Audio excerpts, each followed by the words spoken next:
Hey there, folks. Let's lecture a little bit. Let's talk about some new stuff. I'm hoping my voice will hold out here. I'm having a hard time, but there's another trick I want to show you. We talked about at least multisets, and I want to talk to you about what I call at most multisets. But let's review. Let's start with a little review.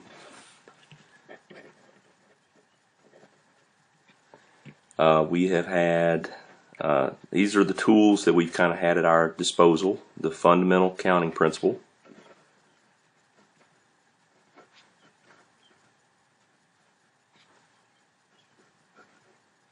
Also, I've called this the fundamental theorem of counting. I can't seem to be consistent about that. They're the same thing.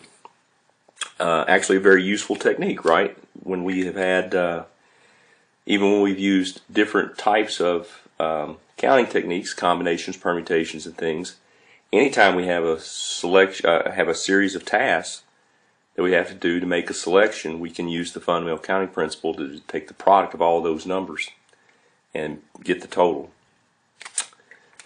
We have talked about how to count an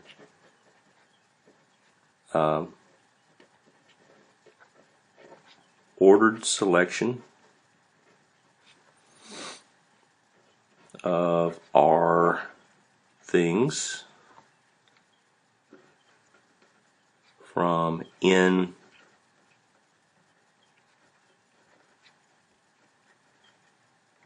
possible items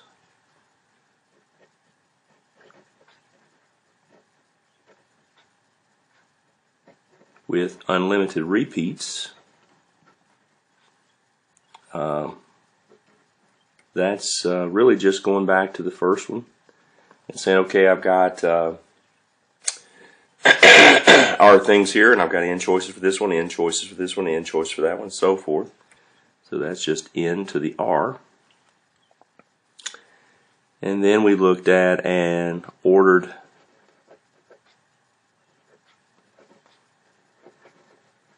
selection of R things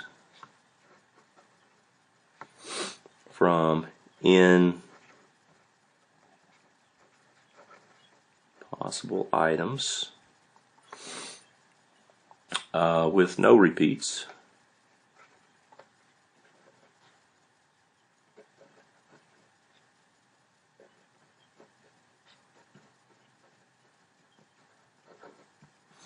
These were permutations, N pick R, or N factorial over N minus R factorial.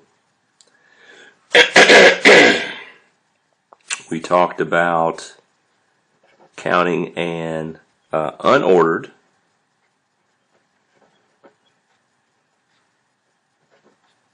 collection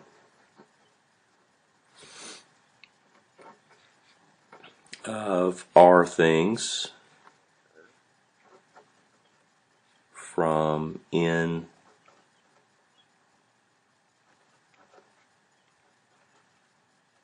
possible items with no repeats.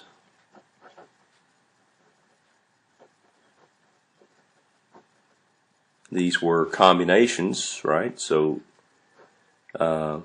in choose R, and the way we typically write this is with the brackets. And again, this is a quotient of factorials. It's really that one, and we just divide the order out of it, if you want to think of it like that, the R factorial. Then we talked about ordered arrangements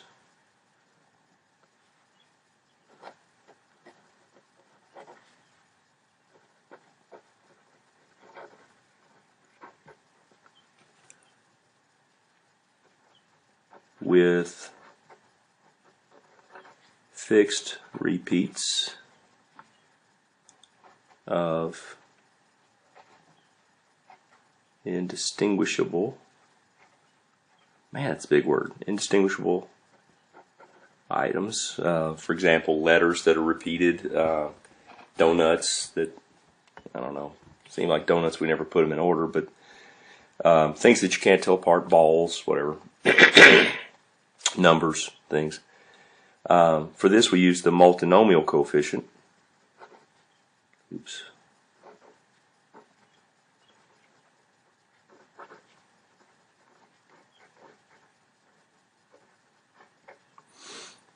Which looks a bit like this, N, and then you got R1, R2, whatever. And then your Rn, the last, or not Rn, Rk, whatever, would be N minus, all these things. R1 minus R2, whatever, out to Rk minus 1. But this is just your N factorial, and you got your R1 factorial and R2 factorial, dot, Rk minus 1 factorial, then this N minus all of these things. So they got to add up to N. That's kind of the point.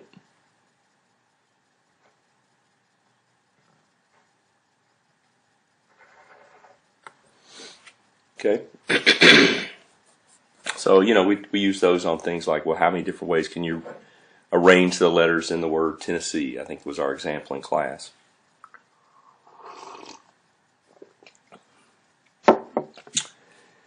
And let's see, we talked about multisets, the number of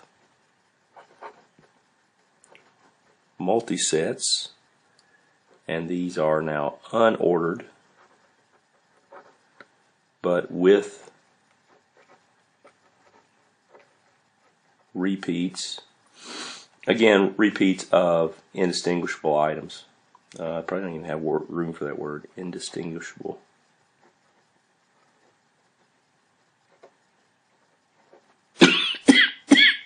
Excuse me.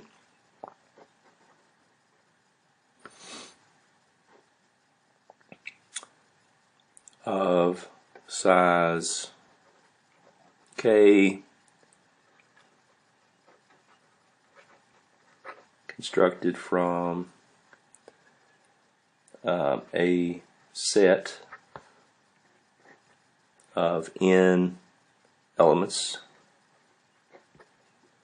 So in many cases that we have n types. I'm running out of room. I forgot I got this little emblem on my Skype thing here. This is given by and I'll put over here to the side, n multi-choose k, which means we've got k stars. K is the length, so we got k stars, and then we've got n minus 1 bars, and so it just turns into that combination problem, which is a factorial problem, right? So we've done a little bit of work like that. Now, last time we talked about counting what I called at least multisets.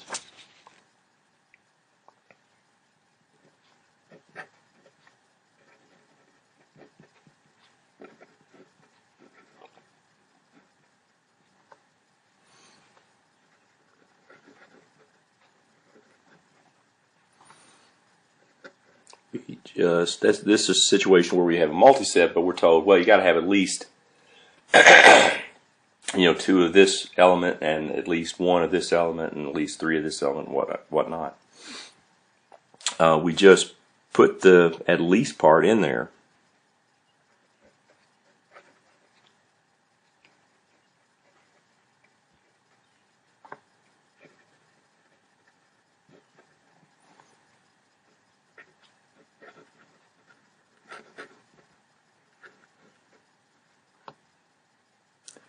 And then just multi-choose the rest of the elements.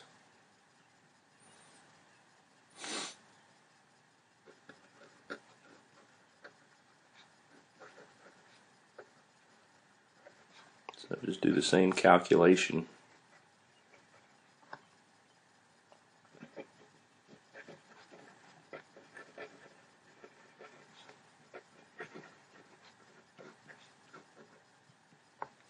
Okay, and we actually did some homework problems like this, so I'm not going to dwell on it too much. But you know, if you got you're getting a box of a dozen donuts, and you've got 4 types to choose from, and you want to make sure you get at least one of each, then really you've got the 4 types, but your size is no longer 12. You're going to put one of each of those in there, and you're going to then to figure out how to do the rest of the box. 4 types, multi-choose the 12 minus 4, 8. So 4 multi-choose 8 would be the way you do that. So what we want to tackle today are what we call at most multi-sets.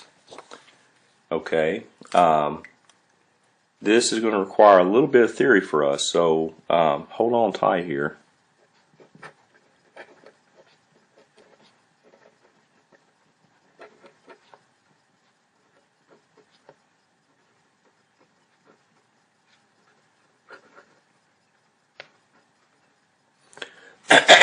Now what I mean by most multi-sets is we're going to change the problem around and say, okay, how many ways could you, how could you create a box of a dozen donuts with 4 types where no more than, say, 4 of each type, okay, or no more than 3 of each type, or something like that.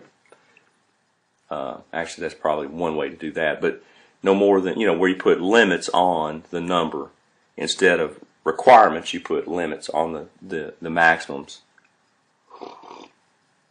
that you can have of each type. So we need a little theory for this. So let me start with this. This is going to seem completely unrelated, but it actually is quite helpful. If we look at an alternating sum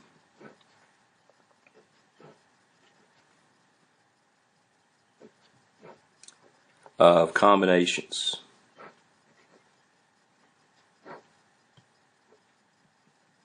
and the sign in front of these has to do with the bottom number. So this is positive, so -1 to the 0, -1 to the 1, so forth. So over here at the end, this would look like -1 to the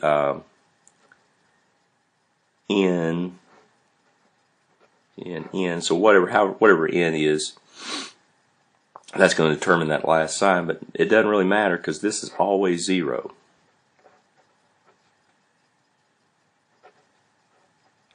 For integer n greater than 0.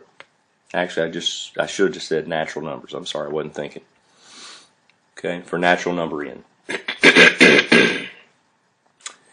And this actually goes back to something that we've not dealt with much here, but you probably dealt with it in an algebra course or even a calculus course along the way, and that is the binomial theorem. Binomial.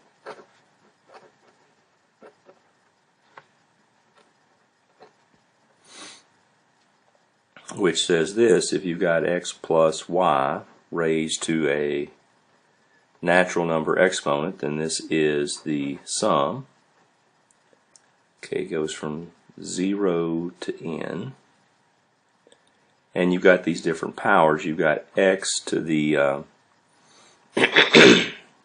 n and then minus the k. You know, I'm doing them in decreasing order. Initially when k is 0, this would be the highest power of x. And then you have y to the k. And then the coefficient in front of this is n choose k. Okay, and certainly that pops up too if you use the binomial theorem, binomial distribution. It kind of looks very similar to that, actually. So this is actually just a special case of that. If we let x be 1 and y be a -1, then we get 1 plus a -1 minus 1 to the n equals, and now let's do a little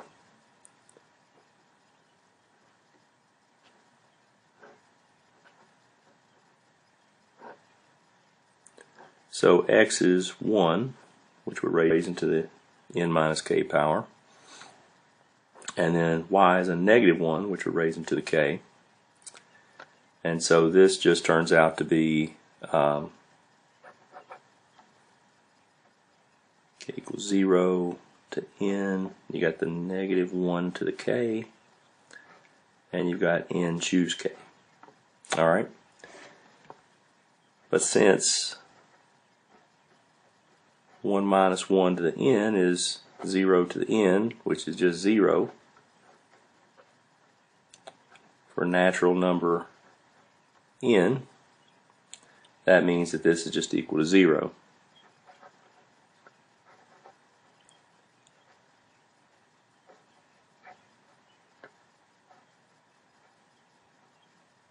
And this, oh, I'm sorry, equals 0. And this is exactly this. If when k is 0, you get a positive n to the 0, and so on. Okay, so that actually helps us with something we're getting ready to do here in just a second. All right, so and that's a neat little fact about combinations and combinatorics. Neat little idea. All right, so anyway, let's talk about how we count things in sets. Now, I know we're going to deal with multi-sets, but we're going to look at sets kind of in general, because we're going to use some of our old technology. So let me introduce just a little bit of notation. I think we may have used this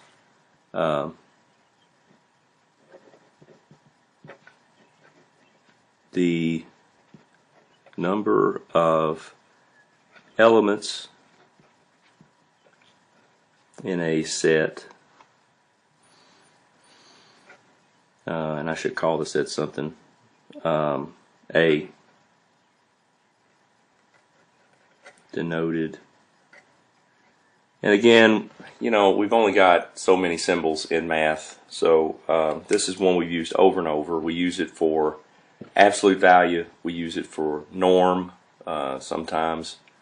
Well, no, I guess norm we use double lines, but absolute value for sure. Modulus in complex numbers. We use it for determinants in linear algebra. So again, we use it for quite a bit. But in the context of sets, we use it to denote what we call the cardinality of a set.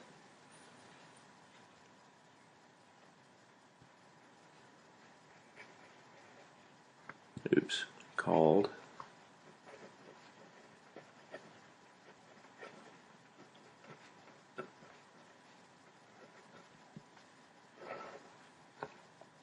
okay.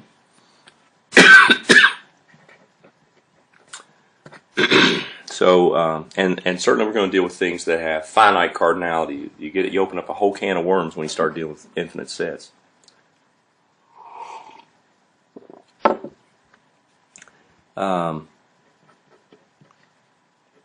If set A is a subset of U, I'm thinking of U as a universal set,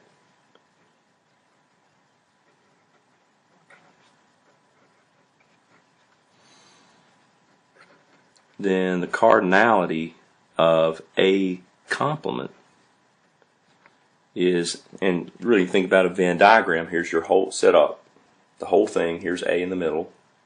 If you want the cardinality of stuff outside of A, take the cardinality of the whole thing and subtract the cardinality of A. Okay, that's not even really worth trying to prove. I mean, that's pretty obvious. Okay? Excuse me, I'm really sorry.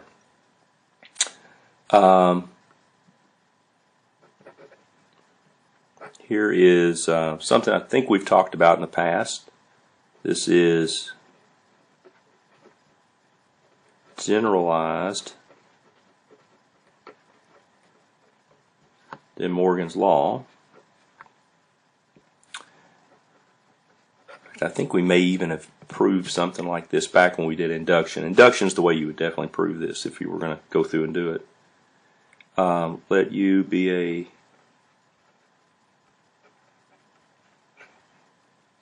universal set,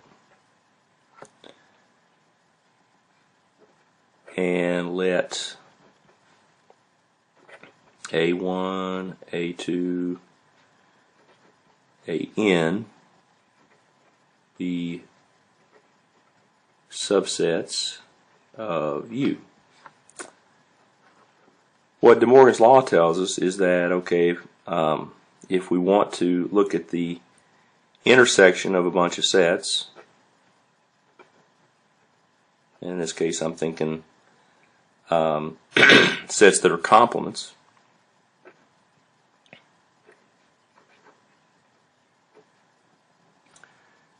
then I can instead look at the union of all these things,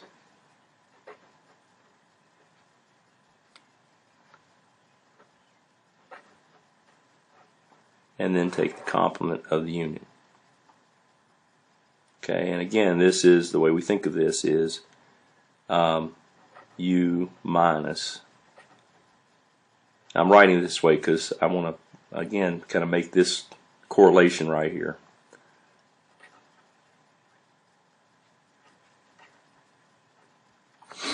Okay, we typically think of it this way: if you're taking the complement of a large union, you can break it up into the intersection of the separate complements.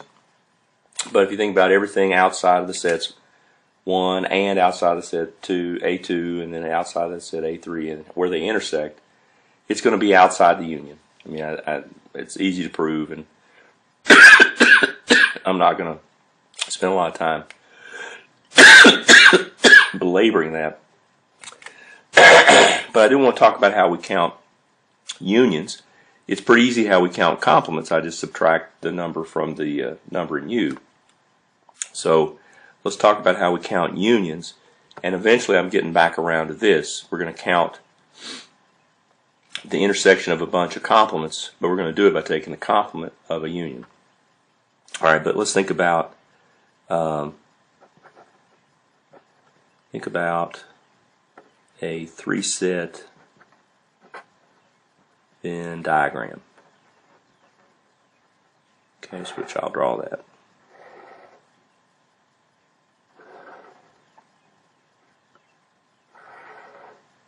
Here's my universal set. Set A, B, and there's C. Okay? If we wanted to count the things in the union of A, B, and C, so everything here inside kind of the Mickey Mouse shape,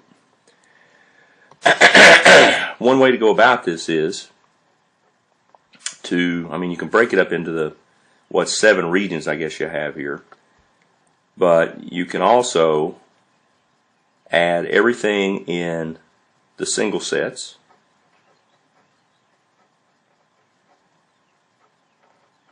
okay. Now there's a problem with that when you do this, right? Count this. Let me see if I can add these at a slightly different angle. Add this, and then add this.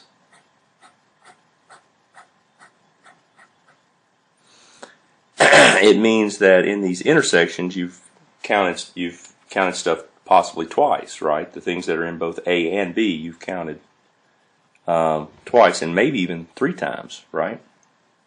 So the next step would be then to subtract the intersections. A intersect B, and A intersect C, and B intersect C.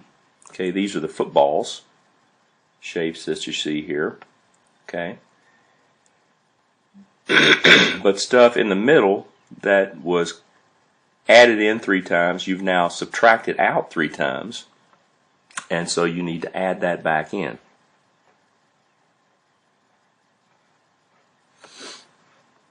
So notice the pattern here. Add the singles, subtract the double intersections, add the triple intersections. Okay, that can actually be generalized into a more comprehensive theorem.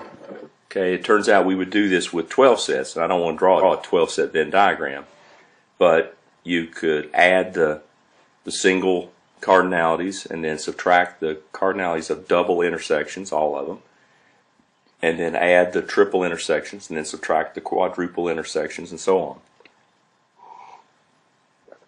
And I'm going to state that for you. We call this the generalized principle of inclusion-exclusion.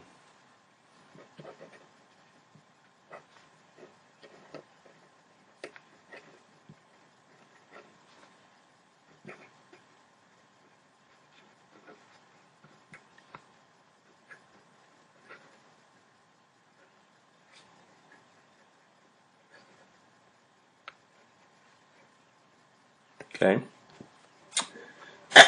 which says this, let, I'm going to use S really for sum, okay, and then S sub n, this will denote the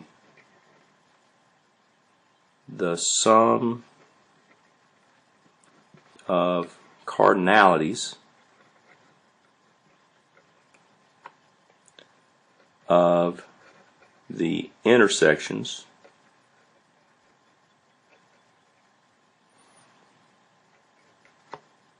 of all collections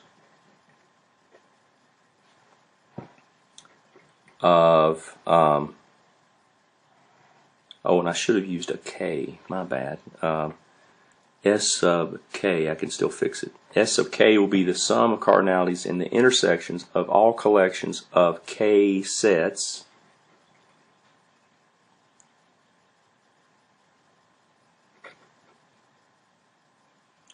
in A1 through AN. Okay, so we've got n sets, and then this collections of K, the intersections of K of those sets, all those different ways of doing that, and add up the cardinalities. That's S sub K. Okay. Then the cardinality of A1 union A2 union blah blah blah over here to A sub n is you add up the single cardinalities and then subtract the cardinalities of intersections of two sets, all of those, okay, and keep doing this, and then the sign is really controlled by the number. So it was positive, and that's a 1, so this would be n plus 1 S sub n. So the last thing is you take all n of them and intersect that and either add, subtract, depending on how many you've got. Okay. So to put this in context for you, let me go back and flash this up on the screen for just a moment. This number right here was my S sub 1. This business right here, and it should be pluses, but this was my S sub 2 and that was my S sub 3. Okay, in our conversation. Okay. So I want to spend just a moment kind of talking about this. It suffices, what really has to happen is we need to make sure that we count each element of the set once. Okay, everything that's in this this union, we need to make sure that it only gets counted once. Okay, so that's really the way I'm going to approach this. Let X be an element of A1 union A sub n. It suffices to show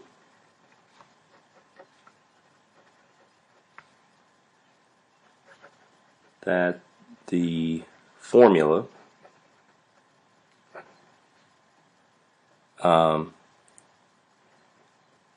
counts X exactly one time.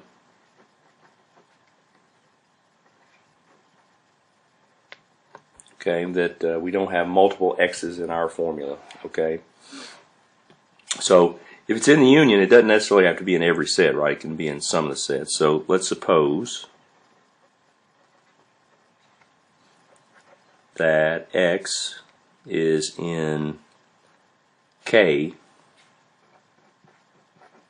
of the sets A1 through AN. Okay? Then how many times would these sums catch it? The singletons, right, we would only count X in the ones that X is in, right? If it's in A1 and A5, we would count it that many times. And that number we actually have, that's K. And really you can think K is K choose 1. Okay, I do that because it shows us kind of the pattern of what's going to happen here. Let's say it's in 2 of them. Then I have to look at, okay, let me not count all n of them, but just the k that they're in. So let's look at those little collection of sets. If I look at pairs, it would get counted in every pair of those sets that X is in.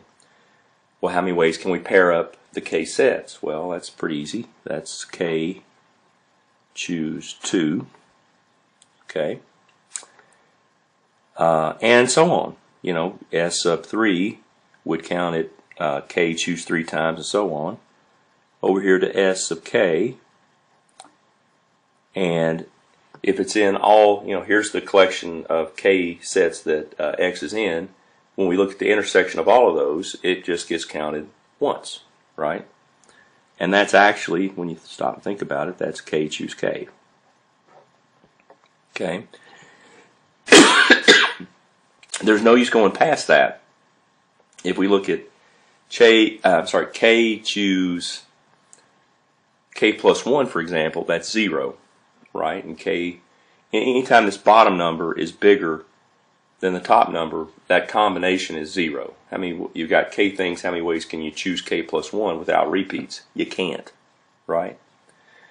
So, and this is where this kind of works. Remember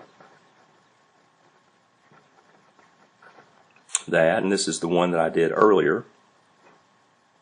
K0, I had n's here, but it doesn't matter.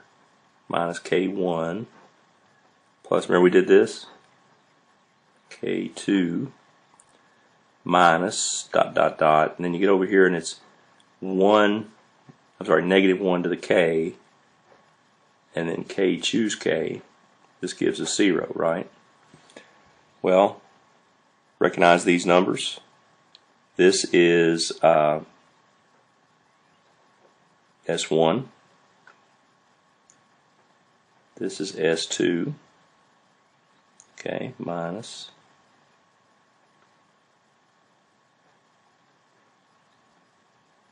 And this is SK. And then let me bring this to the other side. And K choose 0 is just 1, right? But so that's going to be a minus 1. And so really now let me just run a negative through here. So this is S1 minus S2 plus, this now is negative 1 to the K plus 1 SK, and this is positive, and that's 1. And that's what we had to show, actually, is that the number of times I'm counting X when I add these things up is exactly 1 time. Okay? So it's a neat little trick. So, what does this have to do with us? Well, 2 things. Okay, first, we want to turn the at most problems into one that we know how to work. And one easy way to do that is turn it into an at least problem, right? If I say you can have at most, if we look at all the donut boxes that have at most, no more than, or at most, 4 blueberry cake donuts. Okay? Out of the set of all boxes of donuts, right? The opposite of that, or the complement of that set, would be, with regards to the set of all donut boxes, would be, well, the ones that have at least 5, right?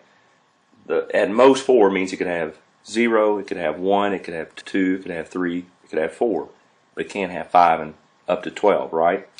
So the complement of that would be, well, it has at least 5. That's 5 or 6 or 7 on up to 12. Okay? So that's how we're going to construct this. Our problems, we're going to rephrase them, and what we're going to do is we are going to, I think I got room to put it right here, to work at most multisets. We will count with at least, got that a little close, sorry, multisets, and use the fact that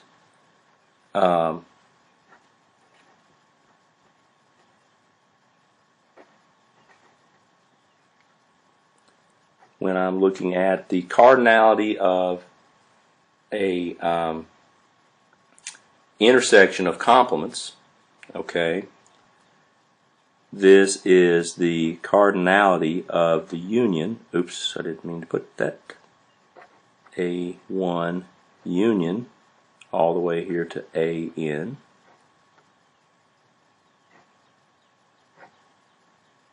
Okay, we'll count the cardinality of that, which is just the cardinality of U minus the cardinality of the union, and we now know how to count the union.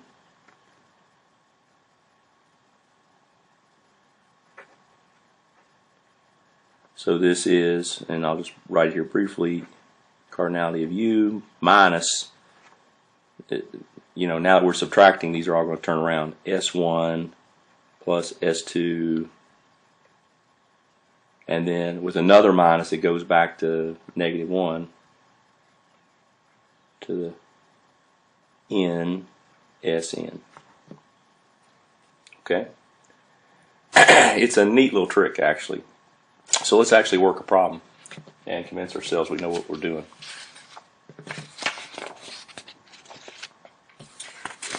So, and these problems actually take a little bit of work, but it's okay. How many, because you'll be able to just impress the heck out of people when you go to Great American Donuts, right? How many different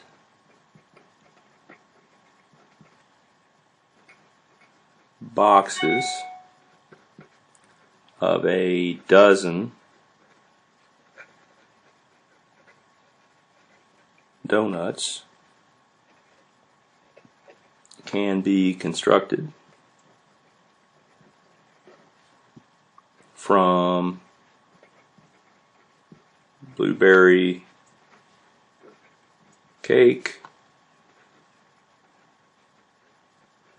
chocolate, what else? Glazed,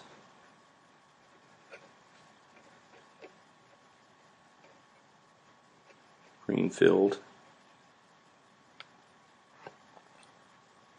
That's probably enough. With at most 4 of each type. Okay. Now you might think that's a big number. It's probably a small number when you come to think about it, because you know, you think of all those you could build. You could fill them up completely with blueberry cake and things, but you're leaving out a lot of those cases now because you can only go up to 4 with each of the 4 types. Maxing each of those out gives you 16, and you're doing a box of 12, so I suspect it's going to be fairly limited.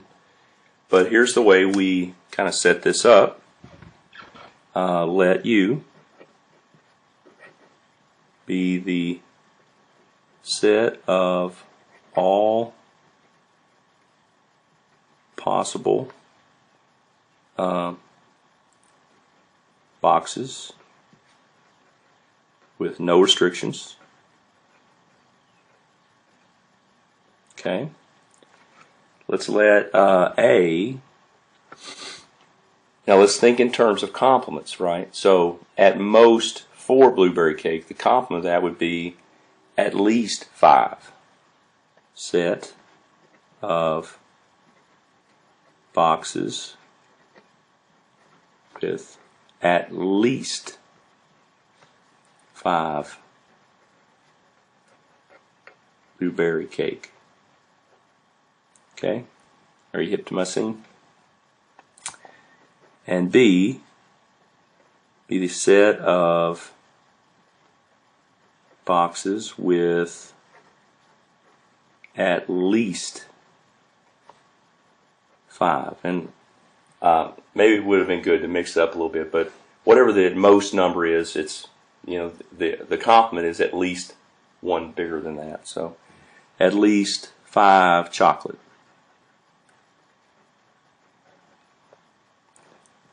And let C be the set of boxes with at least 5 glazed. And D be the set of boxes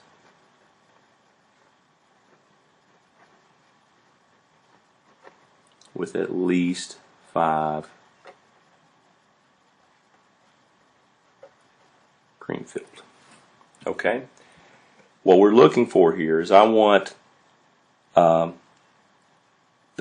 if we think about the complement of each of these, then the complement of A is the set of boxes with at most 4, and B with at most 4 chocolate, at B at most 4 glazed. And what I'm looking for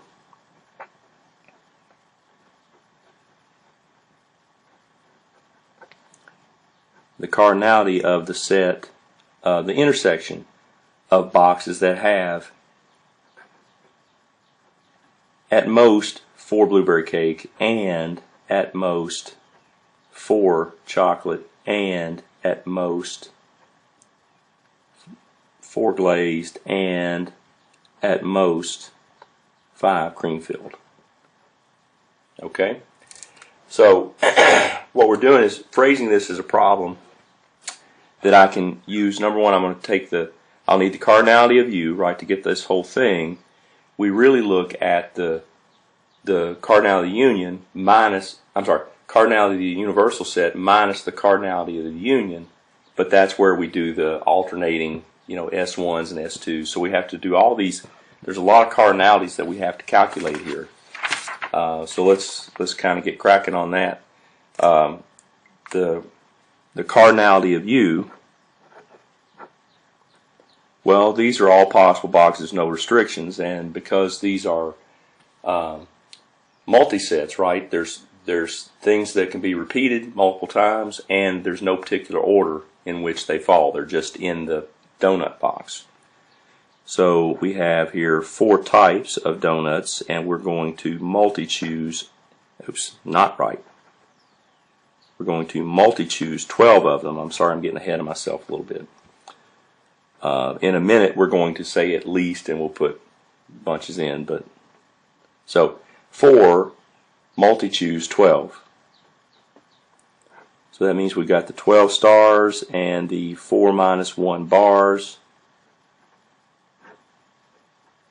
This is then 15 choose 12, and for time, I've already gone ahead and calculated these numbers. I hope you'll forgive me for that, but you know, I don't want this to take all day.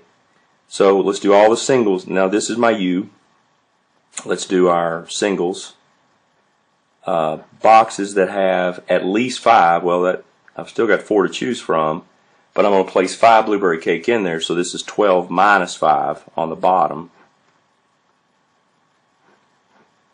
So 4 multi-choose 7. So this is 7 bars, stars, and 4 minus 1 bars, if you like to think of it like that. So 10 choose 7 is, according to my calculation, 120. And actually, because all these numbers are the same, this is also going to give me the cardinality of B, cardinality of C, and the cardinality of D. Right? They're all going to be the same calculation. if you're hip to my scene there. So then we start to worry about, okay, let's do intersections. Okay, I've got 4 types to choose from. I'm going into a multi-set. I've got a box of a dozen, but now I want to put, for A, intersect B, I want to have at least 5 blueberry cake and 5 chocolate. So -5 and -5. Right, those are some being put in there ahead of time. So all that's left is I've got the 4. I want to multi-choose 2. This is 2 stars with 4 minus 1 bars. Choose 2. So this is 5. Choose 2, which is let's see, 10. Yeah. Okay.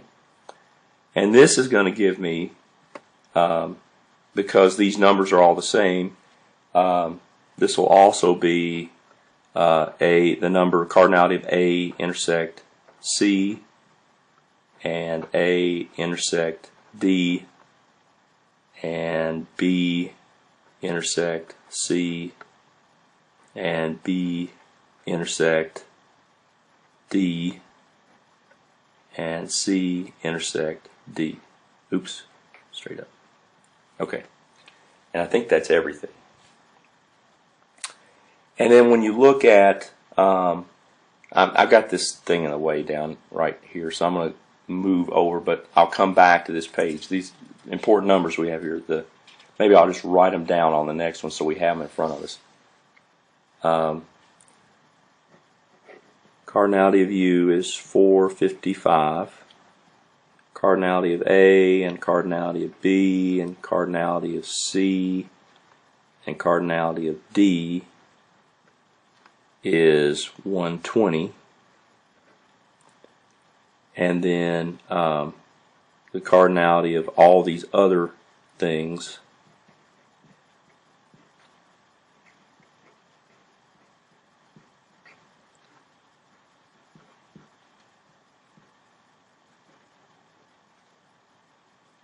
these intersections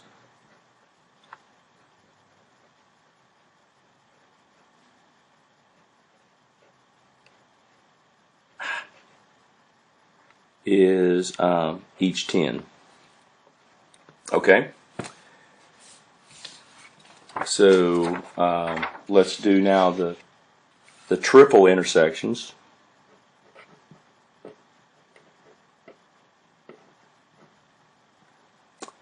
So here I've got 4 things to 4 different types of donuts, and I've got the 12, and I want to have at least 5 of the blueberry cake, and at least 5 of the chocolate, and at least 5 of the glazed. The problem is that that's 15 donuts, and I've only got 12. So when we encounter things and we're trying to pick too many, that's just 0. And so this is also going to be for B intersect C intersect D, and A intersect C intersect D, and let's see which one, leave out the D. A intersect B intersect, no, I'm leaving out one. Leave out the D, leave out the A, leave out the B, leave out the C. There we go. There we go. Those are all 0. And likewise, when we go looking at the intersection of all 4, right, there's no way I can do that either. I've only got 12 donuts, and you're asking me to put at least 20 in there. So that's 0. Okay? So our solution here then, let's get to the big number.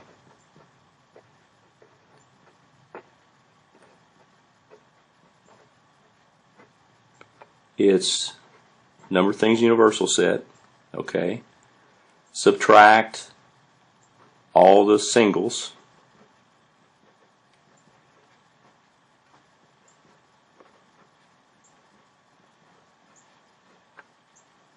and then add all the doubles.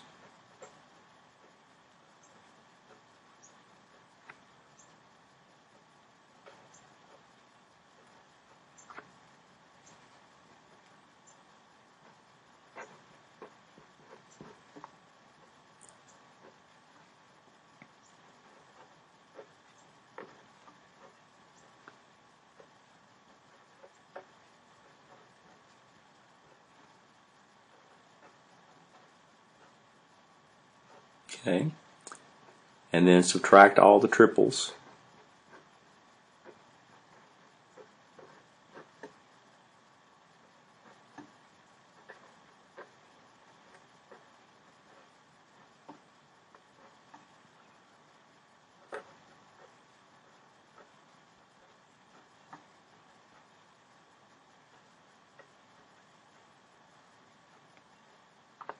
And then add cardinality of the quadruples.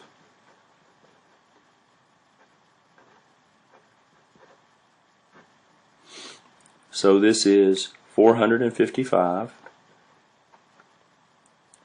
then minus,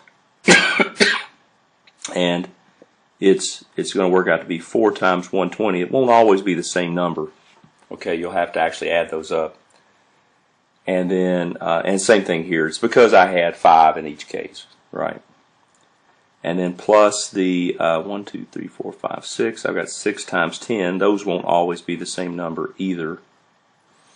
And then minus 0, and then plus 0. Okay, and I did this ahead of time. I think this works out to be 35. So 35 different boxes that you can do that on. Okay, for your homework, complete the multi-set supplement. I think we're starting with problem 5, and we will pick up there on Tuesday. I might go ahead and post a, there's one other thing I want to talk about, and that's the pigeonhole principle and how we can use that for counting. But I won't get that done this morning, but I will go ahead and try to get that posted soon. I'll also try to get the homework solutions posted as soon as I can. I've got the Southern Kentucky Book Fest today, and that's kind of holding me back, but I'll get to it very quickly. So enjoy, have fun with these problems. They're pretty fun. See ya.